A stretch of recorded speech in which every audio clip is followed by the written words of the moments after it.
धन्यवाद करता हूँ और इस मंच को भी मैं अप्रिशिएट करता हूँ कि परमेश्वर ने इस मंच के द्वारा फिर से अपने बहुमूल्य वचन को देने के लिए मौका आज मुझे दिया है। प्रभु का धन्यवाद हो। आइए प्रार्थना करेंगे वचन के लिए। हे पिता परमेश्वर, तेरा अनुग्रह हमारे लिए काफी है। बोलने वाला भी अपने तरफ से नहीं बोलता है, सच्चाई से जो तेरा वचन बोलता है तेरे अनुग्रह के द्वारा से बोलता है। और पिता परमेश्वर, सुनने वाले भी तेरे अनुग्रह से सुनकर समझ लेते हैं। ऐसे ही हमारे साथ आज सुबह को होने पाए। सबको अनुग्रह प्रदान कर और तेरे सच्चाई हमारे जीवन को बदल जाने पाए। यीशु मसीह के नाम में मांगते हैं, आमीन आमीन। आइए परमेश्वर के वचन को देखेंगे। यूहन्ना 14 अध्याय 27 वचन। यूहन्ना 14 अध्याय 27 वचन को, ये जाना माना वचन है। इसके सच्चे अर्थ को शायद आपने अभी तक ध्यान से नहीं सोचा हो, तो आज इसके मायने को, सही मायने को आप लोगों के सामने प्रकट करने का प्रयास करता हूं वचन के आधार पर। प्रभु कहता है, मैं तुम्हें शांति दिए जाता हूं, अपनी शांति तुम्हें देता हूं। जैसे संसार देता हूं, जैसे संसार देता है मैं तुम्हें नहीं देता।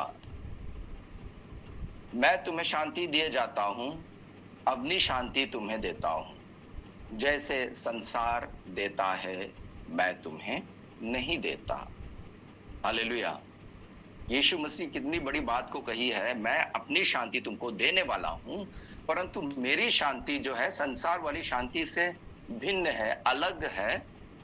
संसार वाली शांति नहीं है जो मेरी शांति है। एक और वचन हम लोग पढ़ेंगे, भजन संहिता 17। दाऊद की प्रार्थना, दाऊद का भजन है ये। भजन संहिता 17, 14 और 15। आइए प्रभु का वचन को पढ़ें। अपना हाथ बढ़ा कर हे यहोवा, मुझे मनुष्यों से बचा, अर्थात संसारी मनुष्यों से, जिनका भाग इसी जीवन में है और जिनका पेट तू अपने भंडार से भरता है। वे बाल बच्चों से संतुष्ट हैं और शेष संपत्ति अपने बच्चों के लिए छोड़ जाते हैं। परंतु मैं तो धर्मी होकर तेरे मुख का दर्शन करूंगा। जब मैं जागूंगा तब तेरे स्वरूप से संतुष्ट होऊंगा। हालेलुया। यहाँ पे प्रभु का दास, प्रभु का प्राचीन संत दाऊद कहता है, हे परमेश्वर, मुझे उन मनुष्यों से बचाओ जिनका भाग इसी जीवन में है। मुझे उनसे परे रहना है, संसार के भागों से मुझे परे रहना है। मुझे नहीं चाहिए, उनकी संगति करनी नहीं है, मुझे उनके साथ नहीं चाहिए। उनसे मुझे बचाव हो सके तो परमेश्वर। क्योंकि वो लोग क्या करते हैं, उन लोगों के पाप के बारे में यहाँ कहीं चर्चा नहीं है, कोई भी चर्चा नहीं है, कहीं भी चर्चा नहीं है। इतना ये लिखा है कि उनके भाग इसी जीवन में है और उनका पेट तू आप भरता है और बाल बच्चों से संतुष्ट है और शेष संपत्ति अपने वंशजों के लिए छोड़ जाते हैं, अपने बच्चों के लिए, अपने नाती पोतों के लिए छोड़ जाते हैं। इतना ही दाऊद ऐसे लोगों से दूर रहना चाहता है। ये नहीं कह रहा दाऊद ये अकड़ वालों से, ये चोरों से या व्यभिचारियों से मुझे दूर कर, ये नहीं कह रहा है। ये कह रहा है कि जिनके भाग संसार में हैं, मुझे ऐसे लोगों से परे रहना है। परंतु मैं क्या करूं, मैं क्या चाहता हूं, मैं क्या चाहता हूं। 15 में क्या बोला है दाऊद, मैं तो धर्मी होकर तेरे मुख का दर्शन करूंगा। ये दाऊद का भाग है, संसारी भाग नहीं है। ये अब बहुत आत्मिक चीज है। दाऊद बहुत आत्मिक व्यक्ति था। जब मैं जागूंगा तब तेरे स्वरूप से संतुष्ट होऊंगा। अब यहाँ पे संसारी लोग जिनसे बचना चाह रहा था दाऊद, वो किन बातों से संतुष्ट थे? बाल बच्चों से संतुष्ट थे। पहले जमाने में, आजकल तो बाल बच्चे ज्यादा हो, आपके बाल बच्चे ज्यादा हो बोलने से लोग बुरा मान जाएंगे। परंतु पहले जमाने में ऐसा नहीं हुआ करता था। जिनके बाल बच्चे ज्यादा होते थे, जैसे कि हम लोग याकूब को देखते हैं, उनके 12 पुत्र है, तो बोला जाएगा, उसके पड़ोसी आकर के बोलेगा, याकूब तू तो बड़ा धनी व्यक्ति है, क्योंकि तेरे पुरुष तेरे घर में एक फौज के समान है। जो काम तू करना चाहे उसी से सफल हो जाएगा, क्योंकि एक तेरे घर में एक फौज है जिसका कंट्रोल तू कर सकता है।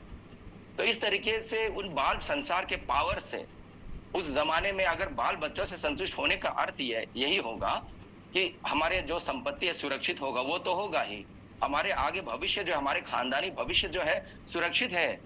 कोई एक इक्का दुक्का किसी कारणवश यहाँ से चला भी जाए और हमारे वंशज को आगे और बढ़ाने के लिए बहुत सारे लोग हैं, हम एक जाति बन सकते हैं। जिस प्रकार याकूब को परमेश्वर ने इस्राएल बना दिया, पूरे इस्राएल देश का एक कुल पिता हो गया है याकूब भी, तो उसी प्रकार से बाल बच्चों से संतुष्ट होने का अर्थ यही है। उन बातों से संतुष्ट है, संसारिक बल से, शारीरिक बल से वे संतुष्ट होते हैं। परंतु दाऊद को देखिए, राजा होने पर भी परमेश्वर ने उसको राजा ठहराया, राजा होने पर भी वो उसका क्या भाग है? वचन 16 में उसके सामने ही क्या दाऊद क्या बोलते हैं, 16:5 में, कि यहोवा मेरा भाग है, मेरे कटोरे का हिस्सा वो है। प्रभु दाऊद कभी भी नहीं कहता ये राज्य जो यहूदिया और जो पूरे इस्राएल के जो 12 गोत्रों का राज मेरा भाग है, ऐसा करके नहीं बोला दाऊद ने। जबकि परमेश्वर ने उसके ऊपर राजा करके ठहराया था, अभिषेक किया।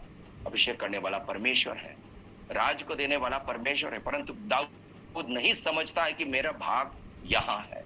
दाऊद नहीं समझता था कभी भी मेरा भाग तो ये राजगद्दी है, बिल्कुल नहीं। परंतु मैं तो धर्मी होकर तेरे मुख का दर्शन करना चाहता हूं, यही मेरा भाग हो। उन लोगों से मुझे बचाओ, मुझे नहीं चाहिए जो बाल बच्चों से संतुष्ट होते हैं, शेष संपत्ति को छोड़ जाते हैं अपने वंशजों के लिए। दाऊद बड़ा परमेश्वर के आध्यात्मिक व्यक्ति था। हमको आपको भी जब प्रभु यीशु के पास आए आध्यात्मिक होना है। तो सवाल ये रहा आज मेरा आप लोगों के सामने, मसीह यीशु जब अपनी शांति को आपको और मुझको दे जाता है, तो ये कौन सी शांति है? कौन सी शांति है? परंतु संसार की शांति जो है, प्रभु यीशु बोला जैसा संसार देता है वैसा नहीं। उसको संसार की शांति क्या होता है थोड़ा सा देखेंगे। लूका 6 अध्याय 24 और 26, 24 से 26 को हम देखेंगे। पूरा पढ़ेंगे नहीं, 24 को पढ़ना चाहता हूं। लूका 6 अध्याय 24, प्रभु क्या कहता है? परंतु हाय तुम पर जो धनवान है, हाय तुम पर जो धनवान हो, क्योंकि तुम अपनी शांति पा चुके हो। धनवानों ने इस संसार पर अपनी शांति पाई है। पा चुकना मतलब आगे और कुछ होने वाला नहीं है। पा चुके का मतलब सब समाप्त हो गया, शांति जो होना था वो हो गया, आगे को कुछ नहीं है। हाय तुम पर जो अब तृप्त हो। फिर ये कहता है हाय तुम पर जो अब हंसते हो, हाय तुम पर जो जब सब मनुष्य तुम्हें भला कहे। तो प्रियो, इन सारी बातों को संसार शांति नहीं समझती है क्या? बिल्कुल समझती है। जब आप सच्चे परमेश्वर के पास हैं, तो संसार किसी शांति के पीछा करते हुए आप ना पाए जाए। आज मैं इस वचन को लाना चाह रहा हूं। प्रभु यीशु की शांति जो है ना, वो गहरी शांति है, वो मैं बाद में बताऊंगा इसके बाद। परंतु संसार की शांति जो है पीछा करना आज आप लोगों के सामने मैं आग्रह करता हूं कि बंद करें। धनवान होना कभी भी ना चाहें हम में से कोई भी, क्योंकि ये धनवान लोग जो है संसार पर, पृथ्वी पर अपनी शांति पा चुकने का बहुत ही बड़ा संभावना है। यीशु मसीह कहता है धनवानों का स्वर्ग राज्य में प्रवेश करना इतना कठिन है। असंभव तो नहीं है, क्योंकि परमेश्वर सब कुछ को संभव करने वाला है। परंतु प्रभु यीशु कहता है तुम लोग मत खोजो धनवान होने का, क्योंकि मुश्किल काम को क्यों खोज रहे हो? बहुत लोग इसको कहने में फुर्तीले होते हैं, कि अरे असंभव तो नहीं है ना, परमेश्वर से तो सब कुछ होता है ना। उसके बाद भी कहता है कि धनवानों का स्वर्ग राज में प्रवेश करना कितना कठिन है, परंतु बाद में यीशु ने कहा ना असंभव तो नहीं है। तो मैं आपसे एक सवाल पूछना चाहता हूं, हर कोई आज संसार में धनवान धनवान होना चाहता है, धनी होना चाहता है, कहीं आप उनमें से पाए ना जाएं, संसार के सुख सुविधाओं से आप मोह ना लिए जाएं। मैं आपसे एक सवाल करना चाहता हूं, आपको यहां से जमशेदपुर से मान लीजिए राम को रांची जाना है, आपको रांची जाना है जमशेदपुर से, और कोई कहता है ये रास्ते से चले जाओ, ये आसान है, ये रास्ता अच्छा है, और कोई विश्वास योग्य व्यक्ति, ऐसा कोई अविश्वसनीय व्यक्ति नहीं, कोई विश्वास योग्य व्यक्ति प्रभु कह दे, या कोई प्रभु का अच्छे दास कह दे कि इस रास्ते से चले जाओ, ये सीधा है और अच्छा रास्ता है, परंतु वो वाला रास्ता से आप जाना चाहते हैं दूसरे रास्ते से, वहां पे आपको कहा जाए वहां से रांची पहुंचना असंभव तो नहीं है, परंतु वहां पे उबड़ कबड़ बहुत ज्यादा है, वहां पे बहुत खतरा है, आपको कीचड़ में गिर जाने का बहुत ज्यादा चांसेस है, खाई में गिर जाने का बहुत ज्यादा चांसेस है, रास्ते में हाथियों का झुंड पा जाने का बहुत चांसेस है, और लुटेरों के आ जाने का भी बहुत चांसेस है। आप कौन से रास्ते को चुनेंगे? ये मूर्खता की बात होगी, हाँ, मूर्खता की बात होगी जो सीधे मार्ग को ना चुने, जो अच्छा रास्ता है वो ना चुने। ये चुनकर के आप जाओगे कि नहीं यहाँ पे भी पहुंचता है, यहां से भी पहुंचता है, पहुंच सकता है, हाँ, आखिरकार उन सब चीजों को पार करोगे तो तुम पहुंच जाओगे, परंतु क्यों उस पर जाना चाहते हो? इस प्रकार की मूर्खता हम में से कोई करने वाले नहीं है। संसार के सड़क के ऊपर भी इस तरह से नहीं करते हैं, तो क्यों स्वर्ग राज के लिए क्यों करते हैं हम लोग? बार बार बोलते रहते हैं, जब भी प्रभु यीशु के बात हम लोग सुनते हैं, धनवानों का स्वर्ग राज में प्रवेश करना कठिन है, उसी के साथ फुर्तीले से हम लोग ऐड क्यों कर देते हैं कि असंभव तो नहीं है, असंभव तो नहीं है। इसका मतलब तुम वही जाना चाहते हो, तुम सांसारिक धन के खोज में है, अभी भी तुम सांसारिक धन को प्राप्त करते हुए स्वर्ग राज भी प्रवेश करना चाहते हो। तुमको पता है रास्ते में इतने खतरे हैं, इतने कठिनाई है, चुनौतियां हैं, जो रास्ते में तुमको घायल और तुमको ढेर भी कर सकता है, और तुमको गिरा करके वहां पे हमेशा हमेशा के लिए उस रास्ते को पूरे करने से खत्म कर सकता है। तुमको पता है, फिर भी वो रास्ता तुमको पसंद क्यों है? आपको समझ में आ गया ना? समझ में आ गया ना ऐसा जवाब लोग क्यों करते हैं? क्योंकि उनके मन धन संपत्तियों पर लगा है, इसलिए स्वर्ग राज को तो खोना नहीं चाहते, परंतु उस धन संपत्ति को भी खोना नहीं चाहते हैं। प्रियो, इतने चतुर लोग हैं हम, इतने चतुर लोग हैं। आजकल यही तो प्रचार हो रहा है ना, यही तो प्रचार हो रहा है। परमेश्वर तुमको संपन्न करेगा, परमेश्वर तुमको सारा कुछ दे देगा जो तुम्हारे सुख सुविधाओं के लिए आवश्यक तुम समझते हो, जो परमेश्वर समझता नहीं, जो तुम समझते हो, तो तुम्हारे बाल बच्चों की पढ़ाई परमेश्वर देख लेगा। परंतु वचन में क्या, मैंने कोई गारंटी नहीं देखा कि तुम्हारे बच्चों को यहाँ अच्छे स्कूल में एडमिशन मिल जाएगा। इन चीजों की खोज में लोग लगे रहते हैं, पर प्रभु के लोग, मसीही लोग, प्रभु यीशु कहता है, हाय तुम पर जो धनवान हो, हाय तुम पर जो अब तृप्त हो, हाय तुम पर जो हंसते हो।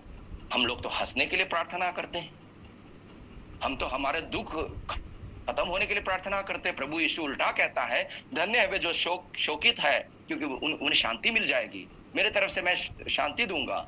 यीशु मसीह आप जो है दुखी पुरुष था।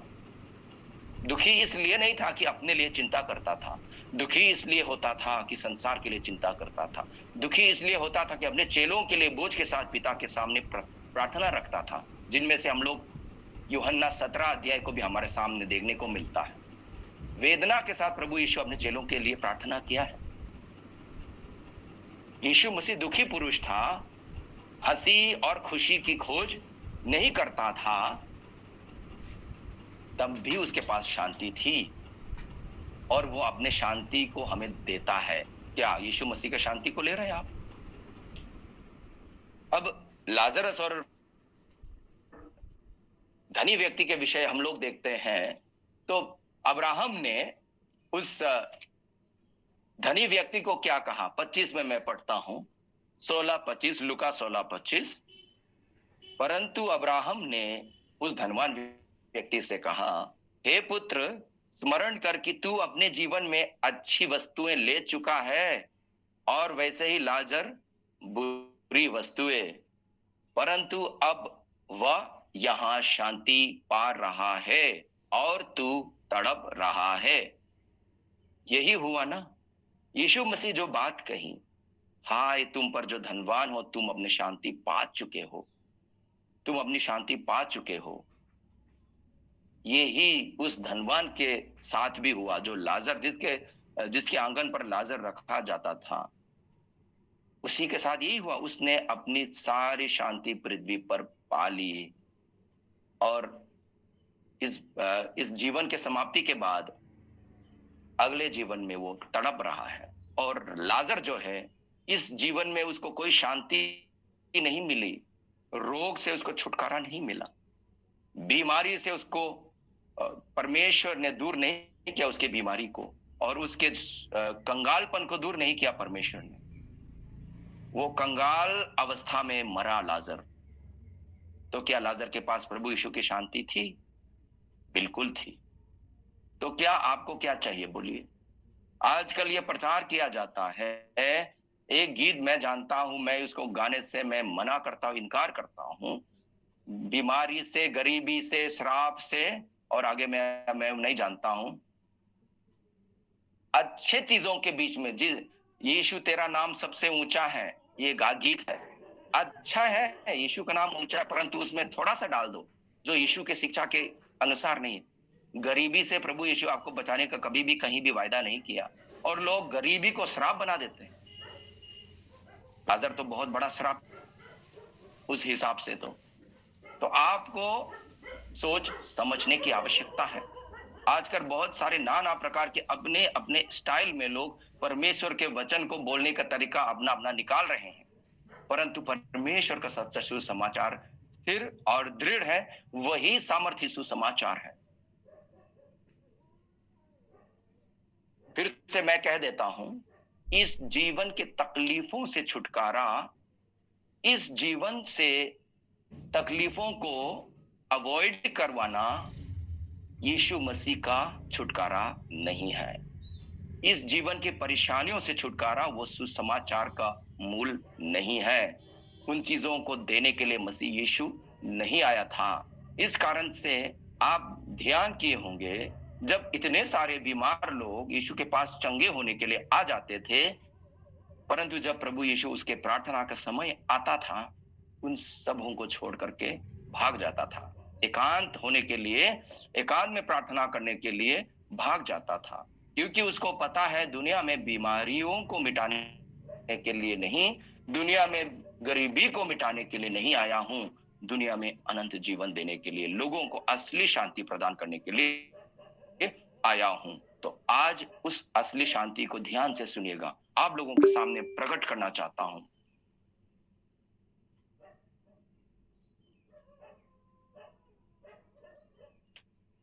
परमेश्वर के सामने खड़ा होना कितना भयानक बात है, आपको पता है? परमेश्वर के सामने खड़ा होना कितना भयानक बात है। इब्रानियों की पत्री कहता है कि 9:27, मनुष्य के लिए एक बार मरना तय है, मनुष्य के लिए एक बार मरना तय है, उसके बाद न्याय होगा सीधा, और उसके लिए कुछ नहीं है। मनुष्य एक बार जब मर जाता है, उसके बाद न्याय तय है, हिसाब किताब का दिन आएगा। उसके हिसाब किताब का दिन कब लिया जाता है, ये मैं उसका आज मैं कहने उस पर मैं नहीं जाऊंगा, परंतु जब आप और हम एक बार यहां से चले जाते हैं, जब हम अपने आखिरी सांस ले लेते हैं, तब जो है और कोई नहीं और कुछ नहीं, न्याय है। और परमेश्वर के मुख कितना डरावना है, कितना भयावह है, आपको आज बताना चाह रहा हूं। कल परसों ही एक बहन जमशेदपुर में, एक बहन प्रभु में सो गई है, तो उसके विषय में मुझे परमेश्वर ने सोचने के लिए, फिर इस विषय को सोचने के लिए परमेश्वर ने मुझे प्रेरणा दिया जब हम मरते हैं तो असली खेल तो वही होता है। यहाँ पे दुनिया में हमारे जीने के टाइम जो शांति, जो हमको धार्मिकता ठहराना, ये सारी बातें तो असली खेल तो प्रभु के सामने जब हम खड़े किए जाएंगे, परमेश्वर के सिंहासन के सामने जब हम खड़े किए जाएंगे, वहीं पे होने वाला है। प्रकाशित वाक्य 1 अध्याय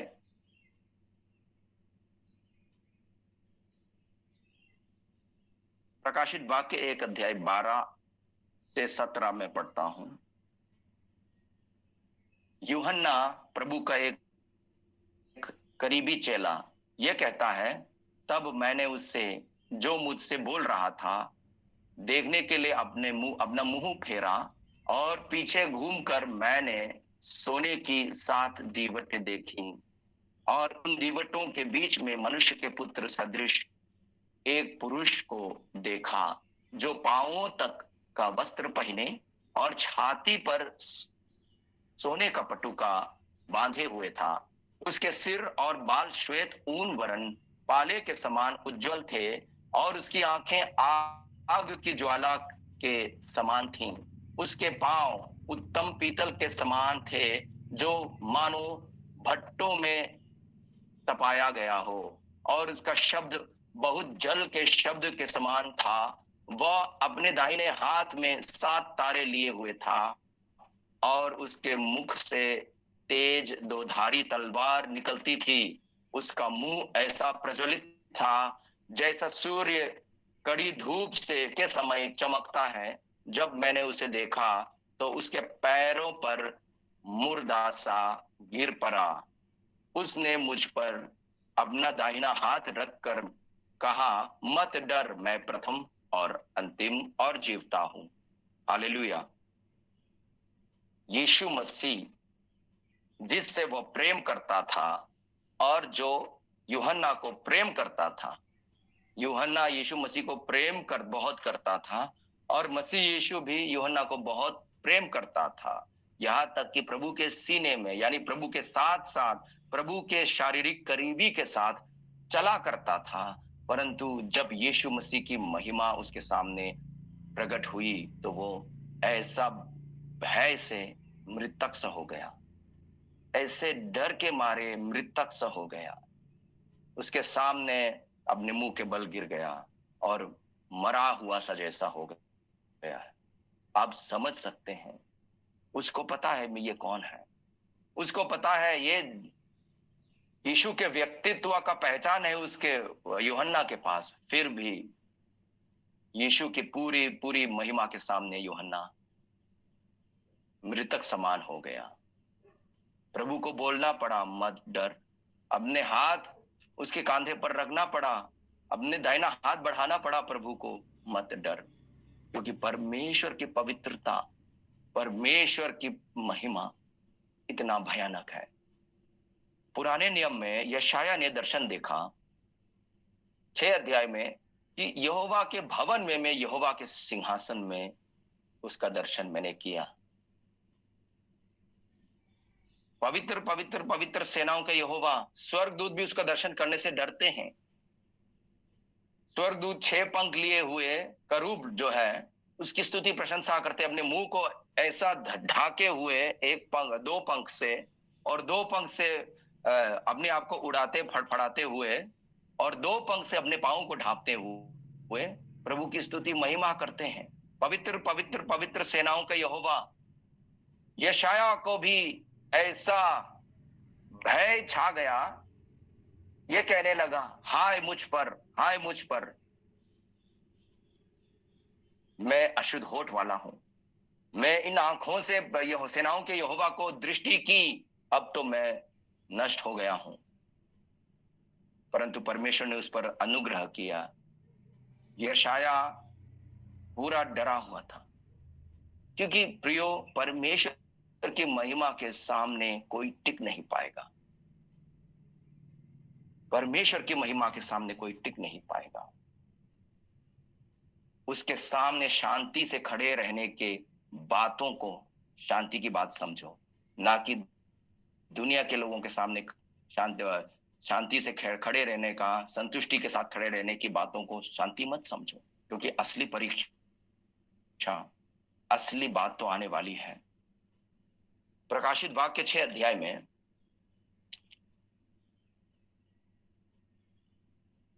12 से मैं पढ़ूंगा।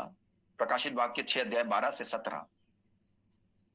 जब उसने छठवीं मुहर खोली तो मैंने देखा कि एक बड़ा भूकंप हुआ और सूर्य कंबल के समान काला और पूरा चंद्रमा लहू के समान हो गया। आकाश के तारे पृथ्वी पर ऐसे गिर पड़े जैसे बड़ी आंधी से हिलकर अंजीर के पेड़ में से कच्चे फल झड़ते हैं। आकाश ऐसा सरक गया जैसा पत्र लपेटने से सरक जाता है, और हर एक पहाड़ और टापू अपने अपने स्थान से टल गया। तब पृथ्वी के राजा और प्रधान और सरदार और धनवान और सामर्थी लोग और हर एक दास और हर एक स्वतंत्र पहाड़ों की खो में और चट्टानों में जा छिपे, और पहाड़ों और चट्टानों से कहने लगे, हम पर गिर पड़ो और हमें उसके मुंह से जो सिंहासन पर बैठा है और मेमने के प्रकोप से छिपा लो, क्योंकि उनके प्रकोप का भयानक दिन आ पहुंचा है। अब कौन ठहर सकता है? यहाँ पे धनवान, पृथ्वी के सारे लोग, धनवान, सामर्थी, राजनेता, हर एक परमेश्वर के उपस्थिति से भागने और छिपने का स्थान खोजेंगे, क्योंकि मेमने और परमेश्वर के प्रकोप का दिन आ पहुंचा है। कौन ठहर सकता है उसके सामने? उसके सामने कौन ठहर सकता है? कि परमेश्वर के भयानक न्याय आसन के सामने कौन टिक सकता है? कौन ठहर सकता है? उसके सामने शांति की खोज करो, क्योंकि दुनिया को शांति मिलने वाली नहीं है। दुनिया के आज अच्छे अच्छे लोग, जिनसे लोग डरते हैं, समाज के सामर्थी लोग, वे लोग पृथ्वी के दरार को खोजेंगे, चट्टानों से छिपने के जरिए को खोजेंगे। कुछ भी हो जाए, परमेश्वर के मुख के सामने हम नहीं आने का। कुछ भी हो जाए, परमेश्वर के प्रकोप को हमें देखने के लिए साहस नहीं है। दुनिया की बातें छोटी हो जाएंगी, खान पान का ना रहना, बच्चों का अच्छे स्कूल में ना जाना, घर द्वार का बन नहीं पाना, ये सारी बातों को अपने हृदय से निकालो, क्योंकि संसार भी उन सारे चीजों को, जो बड़े बड़े शहरों में बड़ी बड़ी इमारतें, बड़ी बड़ी बातें खड़ी की जाती हैं, वो तो इतनी छोटी पड़ जाएगी, आपके जहन में नहीं आएंगे, आपके मन में बिल्कुल भी नहीं आएंगे, क्योंकि परमेश्वर का सामना आपको और हमको करना है, दुनिया को करना है। सारी सृष्टि को अपने सृष्टिकर्ता के सामने, न्याय आसन के सामने खड़ा होना है।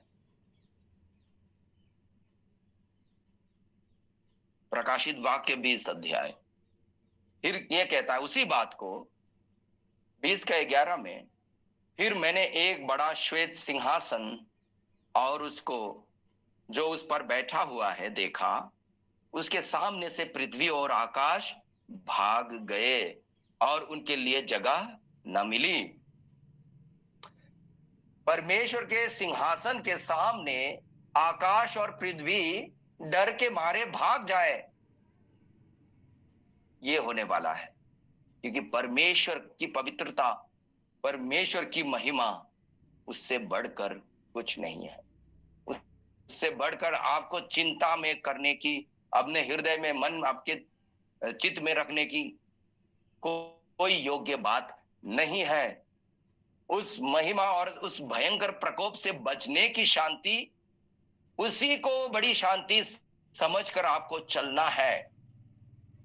आजकल आधा सुसमाचार परोसा जाता है कि संसार, उस चीज से छुटकारा मिल जाएगा, इस संसार की बातों से छुटकारा मिल जाएंगे। अब बताइए, पौलुस ने हर एक पत्री में, आप चेक कीजिए, मेरे को व्हाट्सएप कर सकते हैं। आपको पौलुस की पत्रियों में आपको कहीं मिला कि उसने मसीह यीशु की शांति अपने पढ़ने वाले चित्रों को पढ़ने वालों को ना लिखी हो? परमेश्वर का अनुग्रह और शांति तुम्हें मिलती रहे, ये हर बार कहता है। ये अभिवादन का खाली शब्द जिसका कोई अर्थ नहीं बन रहा है वो नहीं है। शांति देना चाहता है पौलुस। जिस प्रकार से मसीह यीशु शांति देता है, पौलुस अपने पढ़ने वालों को शांति देना चाहता है। परंतु आप पूछोगे, पौलुस मेरे को तो संसार की शांति चाहिए, तू कौन सा शांति मुझे देगा? तू खुद आप जेल से इस पत्री को लिखते हो, तू खुद आप कंगाली में हो, तू खुद आप लोग तुम्हें पीट रहे हैं, लोग तुम्हें सता रहे हैं, तुम्हें इतना मार खाना पड़ा, तुम्हारे पास कौन सी शांति है? तुम्हें बार बार कैद हो जाना पड़ा, तुम्हें कौन सी शांति है जो हमें तू दे सकता है? ध्यान से सोचने की बात है। अब मसीह यीशु को देख लो। यीशु मसीह ने जब कहा मैं तुम्हें अपनी शांति दिए जाता हूं, तो यहूदा इस्करियोती मन ही मन में हंस रहा होगा। ये तो बार बार मरने की बात करता है, फिर भी अपनी शांति देने की बात करता है, ये कौन सी बात है? तो यही प्रियो आजकल के मसीहियों को समझ आना कठिन हो रहा है।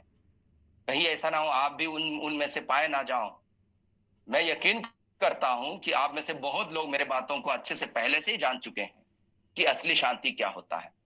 परंतु पहले से जानने वालों के लिए बार बार सुनना कोई बुरा नहीं है, दृढ़ हो जाता है। परंतु अगर हम में से कुछ लोग अगर ना जानने वाले यहाँ पे हमारे बीच में बैठ रहे हैं, तो उनके लिए और भी ध्यान से सुनने की आवश्यकता है, ध्यान से सोचने की आवश्यकता है। यीशु मसीह हमें कौन सी शांति देगा? पौलुस हमको कौन सी शांति के लिए वो चाह रहा है हमारे लिए? वो तो खुद सताया हुआ है, खुद कंगाली में है, उनके शरीर में कांटा है, जो शैतान का दूत उसको सताता है, जिसके लिए प्रभु उसके चंगाई भी नहीं दी है।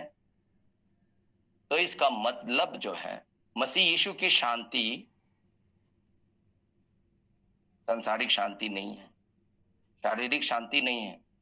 बहुत से लोग प्रभु में आते हैं ये सोच कर कि हमारे घर शांति से चल जाए, हमारे घर में मेल मिलाप हो जाए, हमारे घर में सारी बातें अच्छी ढंग से चलने लगे। मेल मिलाप का चाहना कोई बुरी बात नहीं है, परंतु उनसे बढ़कर उन चीजों को ना खोजते हुए यही खोजते रहेंगे तो असली चीजों को हम मिस कर सकते हैं। आजकल उसको धीरे धीरे बहुत चतुराई से लुप्त किया जा रहा है, एकदम से नहीं है। आप लोग ध्यान दीजिएगा, धीरे धीरे असली शांति को खिसकाया जा रहा है और संसारिक शांति को मसीहों के सामने लालच के रूप में दिया जा रहा है, प्रचार के मन से दिया जा रहा है। ऐसा करो तो तुमको दुनिया में बहुत अच्छा लगेगा, ऐसा करो तो तुम्हारा जीवन बहुत सीधा चलेगा। परंतु प्रभु यीशु के मार्ग उससे कुछ उत्तम है, उससे बेहतर है। न्याय सिंहासन के सामने निडर होकर खड़ा रहना, यह शांति प्रभु यीशु आपको प्रदान करना चाहता है। यही सुसमाचार है। रोमियो 8 अध्याय, ध्यान से सुनिएगा, असली शांति पर आ रहा हूं। रोमियो 8 अध्याय का 1 में यह लिखा है, अतः जो कोई मसीह यीशु में है उनके लिए दंड की आज्ञा नहीं होती, दंड की आज्ञा नहीं होती।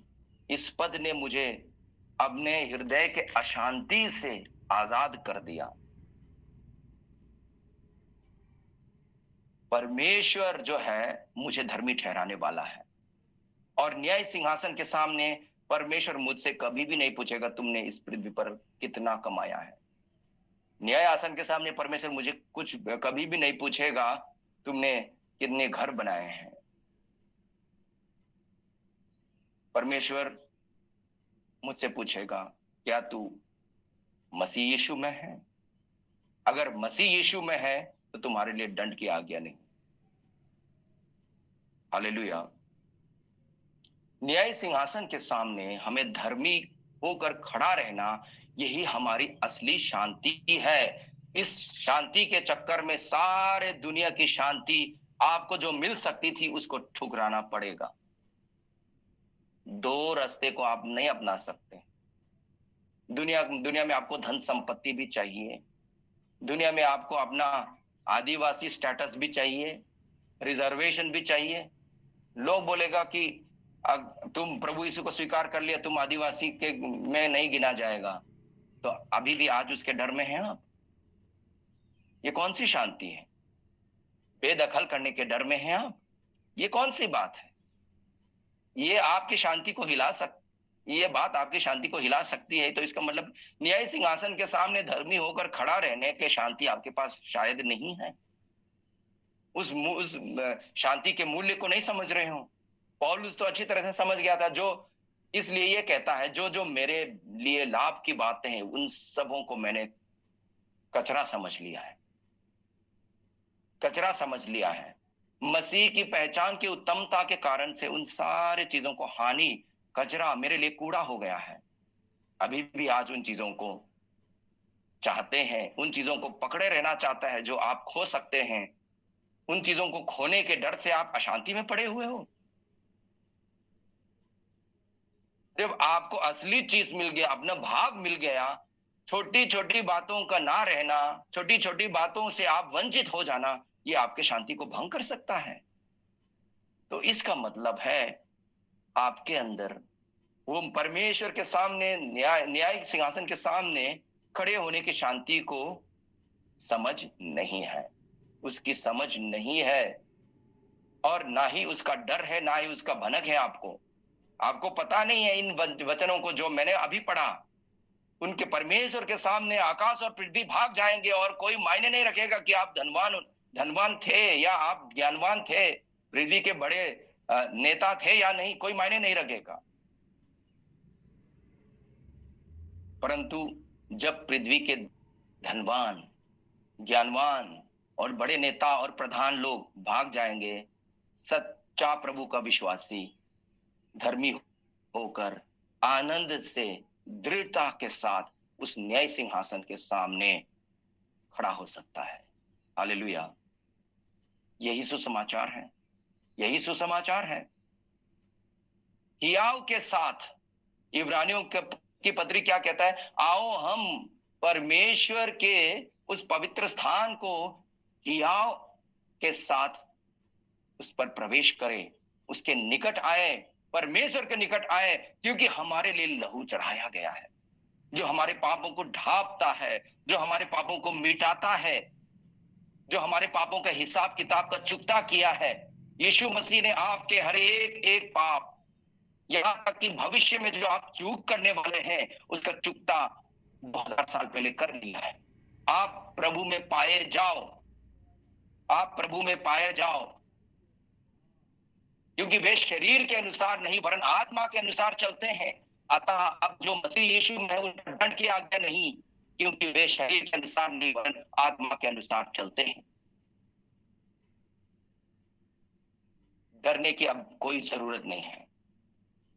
जिस किसी के मन में कोई भूत प्रेत का डर हो,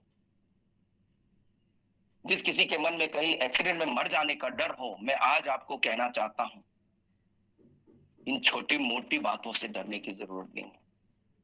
परमेश्वर के न्याय सिंहासन के सामने खड़ा होना, जिसे मनुष्यों को डरना चाहिए, जब यीशु मसीह के पास आकर, यीशु मसीह में रहकर आत्मा के अनुसार चलाए चलते हैं, यीशु मसीह से प्रेम रखकर यीशु मसीह के संबंध में चलते हैं, तो आपके लिए कोई दंड की आज्ञा नहीं है। आपके पास वो शांति आ चुकी है। और अभी भी कहां दर बदर भटक रहे हैं आप? ये पास्टर से प्रार्थना करवाएंगे, वह पास्टर से प्रार्थना करवाएंगे, जो जो नया आ जाता है उसी से प्रार्थना करवाने के चक्कर में रहते हैं। आप अपने पास्टर से संतुष्ट नहीं है।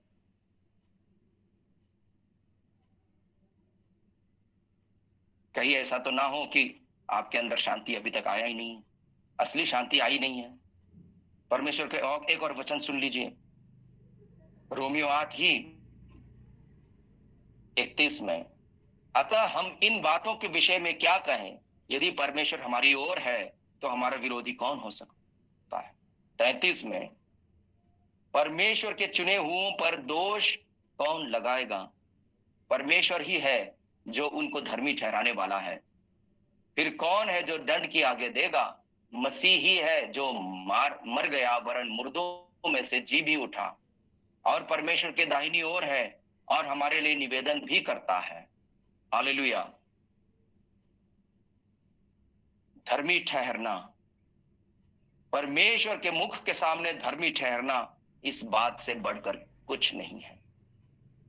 और धर्मी ठहरकर शांति से परमेश्वर के सामने उपस्थित होना, उस बात से बढ़कर कुछ बात नहीं है। अभी भी आपके मन में उस बात से बड़ी कोई है तो आपने इस सुसमाचार को अब तक नहीं पहचाना है। उन सारी बातों को छोटी कर दो, उन सारी बातों को छोटी कर दो। वो अपने जगह पर है, आएगा, जब आएगा तब आएगा। मसीह यीशु को संसार के जब जब अच्छे वस्तु की जरूरत होती है, पिता ने उसके पास भेजा। मसीह अपने लिए नहीं मांगता है। जब उसको गधे की आवश्यकता थी, गधा उसके पास आया, लाया गया। जब उसको कोठरी, ऊपरी कोठरी की आवश्यकता थी, यीशु मसीह ने घर की तैयारी नहीं की थी, अपना घर नहीं बनाया था, परंतु आखिरी भोज के लिए परमेश्वर ने पहले से तैयार करके रखा है। जब उसको अभिषेक करना था, मरियम ने अभिषेक किया, बहुत ही महंगे महंगे तेल से अभिषेक किया। यीशु मसीह ने उसके लिए किसी को पैसा जमा करने के लिए नहीं बोला। जब पिता चाहा, उत्तम वस्तुओं से भी प्रभु यीशु को सुसज्जित किया है। जब यीशु जन्म लिया, सोना और लोबान और गंधरस उसको दिया गया है। उसके माता पिता ने कहीं से मंगाया नहीं है, पिता परमेश्वर ने भेजा है। तो प्रियो, यीशु मसीह उन सारी बातों की खोज में नहीं रहता है, क्योंकि उसको पता है कि मेरे लिए जो जरूरत होगी, पिता उसकी उपलब्धि करवाएगा। परंतु आज मसीह एग्जाम के लिए प्रार्थना करवाने आते हैं। प्रियो, मैं आपसे निवेदन करना चाहता हूं, इन सारी बातों को पास्टर के पास ले जाना बंद करें। आपके मन में थोड़ा चिंता हो रहा है तो थोड़ा प्रार्थना कर लो बस। परंतु कलीसिया के सामने मेरे बेटे के एग्जाम हैं, एडमिशन नहीं हो रहा है, ये हो रहा, इन चीजों के लिए प्रार्थना मत लाया करो। पिता को पता है, अगर सच में प्रभु को अपने पिता जानते हो और मानते हो, तो उसको पता है कि आपकी क्या क्या आवश्यकता है, मांगने से पहले ही जानता है। उन बातों की खोज करते रहते हो, इसलिए आप उन बातों के ना होने से आपकी शांति भंग हो जाती है ना। आप अशांति में पड़ जाते हो, संसार की बातों में उलझ जाते हो, प्रभु के लोग होने के बावजूद भी। यीशु मसीह अपनी शांति हमें देता है। संसार की शांति मिले ना मिले, मुझे कोई आवश्यकता नहीं है, आपको कोई आवश्यकता नहीं है।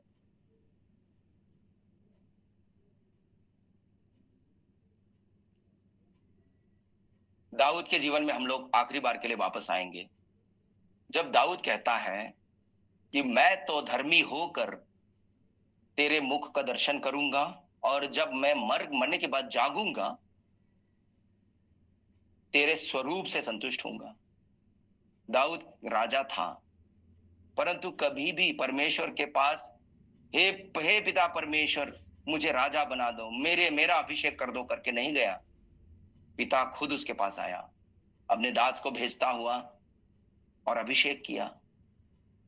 पिता की नियुक्ति के अनुसार दाऊद राजा बना, परंतु अपने योजना के अनुसार नहीं। प्रियो, बहुत सारे लोग आजकल एक दूसरे के ऊपर इतने बड़े बड़े योजनाओं को घोषित कर देते हैं भविष्यवाणी के रूप में। इन सारी बातों की क्या आवश्यकता है?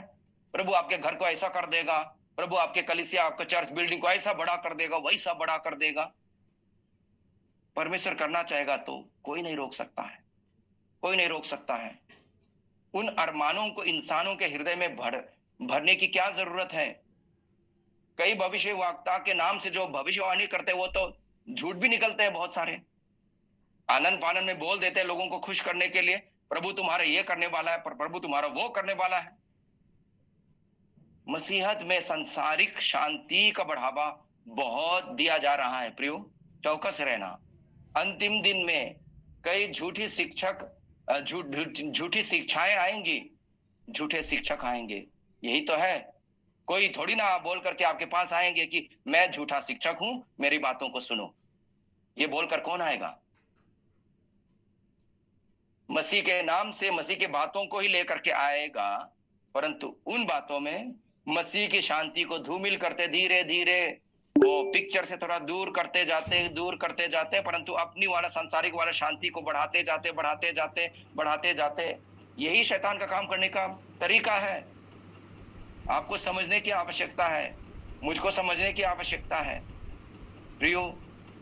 वो शांति, जिस शांति की लालसा दाऊद करता है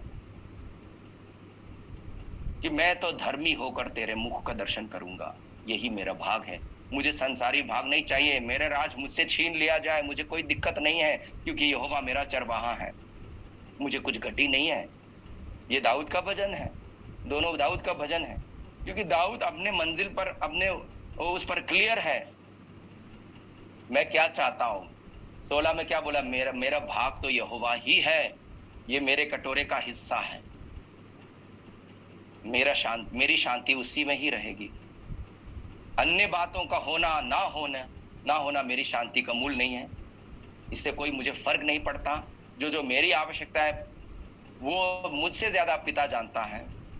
जो पिता देता है वो मेरी आवश्यकता का है, और जो पिता नहीं देता है वो मेरी आवश्यकता का नहीं है। ये आपको जानने की, इस पर भरोसा रखने की आवश्यकता है। असली शांति, मसीह यीशु की शांति, उसकी खोज में रहें आप। मनुष्य के लिए एक बार मरना और उसके बाद न्याय होना तय है, अनिवार्य है।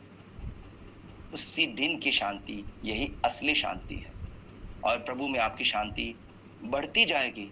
चाहे आपकी अवस्था, आपकी परिस्थिति कुछ भी हो, सताव भी आ जाए, आप कंगाली अवस्था में आ जाए, कोई डरने की जरूरत नहीं। कोई महामारी, और भी एक महामारी आ जाए, एक नहीं अन्य महामारियां भी आ जाए, अनेक महामारियां भी आ जाए, आपकी शांति आपसे छीन नहीं ली जाएगी। यहां तक कि आपके परिवार आपके साथ छोड़ दे, यहां तक कि आप मृत्यु के कगार पर हैं, कंगाली के कगार पर हैं, आप बेघर होने के कगार पर हैं, आपकी शांति कोई नहीं छू सकता। आने वाली बातों को कोई नहीं बदल सकता है, क्योंकि आप मसीह यीशु में हैं। आप मसीह यीशु में रहो, आपकी शांति किसी भी शारीरिक बातों से छीनी नहीं जाएगी, अवश्य छीनी नहीं जाएगी। इस शांति को लेकर मैं चाहता हूं कि आज इस मीटिंग से आप चले जाएं। मेरी शांति प्रभु में सुरक्षित है, मसीह यीशु में मेरी शांति सुरक्षित है। उस न्याय सिंहासन के सामने दाऊद के नाई में धर्मी होकर खड़ा हूंगा, चाहे इस पृथ्वी पर उथल पुथल हो जाए। आयुब क्या कहता है? मुझे निश्चय है मेरा छुड़ाने वाला जीवित है। 19 अध्याय 25, 26, 27। मुझे तो निश्चय है मेरा छुड़ाने वाला जीवित है। अंत के दिन में मैं उसके दर्शन करूंगा अपनी आंखों से, इन आंखों से, चाहे मेरे हृदय अंदर ही अंदर चूर चूर हो जाए, तो भी मैं यहोवा का दर्शन करूंगा, और किसी का नहीं। आप, मैं यहोवा का दर्शन करूंगा। मेरे खाल के, मेरे चमड़े के इस प्रकार नष्ट हो जाने के बाद भी मैं उसके सामने खड़ा हूंगा। ये असली शांति आयुब को पता थी। आपको निश्चय है आयुब के तरह? मेरी प्रार्थना है, मेरी इच्छा है, मेरी हार्दिक इच्छा है कि आज इस मीटिंग से निश्चय होकर जाए, निश्चित होकर जाए कि मुझे तो निश्चय है मेरा छुड़ाने वाला, पिता के सामने मेरे पक्ष में बोलने वाला जिंदा है। पिता के सामने मेरे पक्ष में बोलने वाला अपने वचनों पर मुकरेगा नहीं।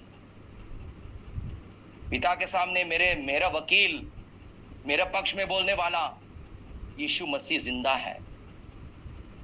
पिता के सामने मेरे दोष लगाने के लिए, जिस प्रकार आयुब के ऊपर दोष लगा दिया गया था, दोष लगाने वाला हमारा विरोधी आएगा, आपके नाना प्रकार के किए कराए हुए कांड को लेकर के आएगा।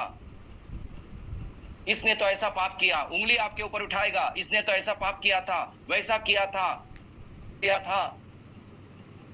परंतु आपको एक काम है, यीशु मसीह की ओर आपको पॉइंट करना है। उन सारी बातों का हिसाब किताब जो मेरे बगल में खड़ा है, जो मेरे पास खड़ा है, जो न्याय आसन के सामने मेरे साथ खड़ा है, उसने सारी बातों का चुकता कर लिया है।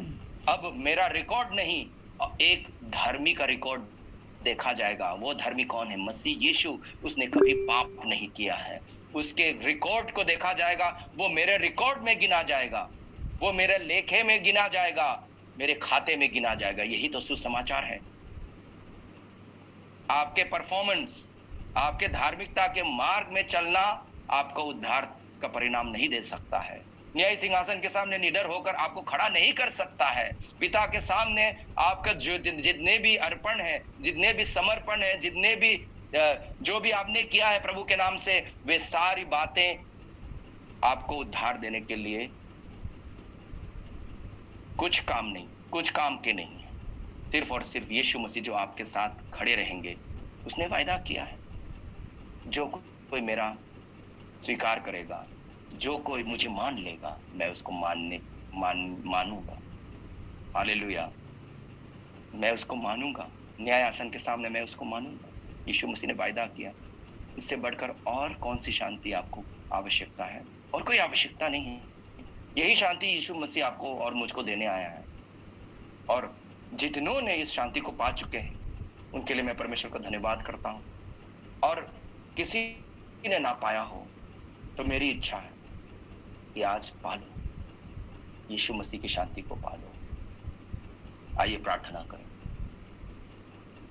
हे पिता परमेश्वर, मैं तेरा धन्यवाद करता हूं, मुझे उस शांति के भागीदार बना दिया।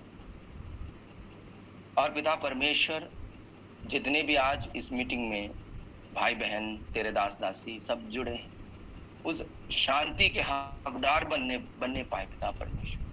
कई बार ऐसे होते हैं, अपने कार्यों के द्वारा शांति को खोज करने लगते हैं, अपने परफॉर्मेंस के ऊपर संतुष्ट होने का प्रयास करते हैं। परंतु तेरा दास दाऊद तो कहता है कि जब तेरे स्वरूप से संतुष्ट होऊंगा, उसी समय तेरा दर्शन करूंगा। यही मेरा भाग है, यही मेरी शांति है, यही मेरी इच्छा है, मनोकामना यही है, इससे बढ़कर कुछ नहीं है।